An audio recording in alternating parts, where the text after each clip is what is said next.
السلام علیکم۔ آج میں سورہ رحمان کی آیت نمبر 1 سے 10 تک بمِ ترجمہ تلاوت کروں گا۔ بسم اللہ الرحمن الرحیم۔ الرحمن نہایت مہربان، علم القرآن اور اسی خدا نے اس قرآن کی تعلیم دی، خلق الانسان اور اسی نے انسان کو پیدا کیا، وعلمہ البیان اور اسی نے بولنا سکھایا، الشمس والقمر بحسبان سورج اور چاند ایک حساب کے پابند ہیں، والنجم والشجر یسجدان اور ستارے اور درخت سب سجدہ ریز ہیں،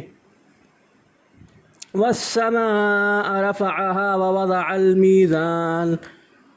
اور آسمان کو اسی نے بلند کیا اور میزان قائم کر دی، اللہ تطغوا فی المیزان اور اس کا تقاضا یہ ہے کہ تم میزان میں خلل نہ ڈالو، وَأَقِيمُوا الْوَزْنَ بِالْقِسْطِ وَلَا تُخْسِرُوا الْمِيزَانَ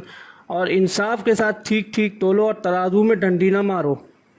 وَالْأَرْضَ وَضَعَهَا لِلْأَنَامِ زمین کو اس نے سب مخلوقات کے لیے بنایا،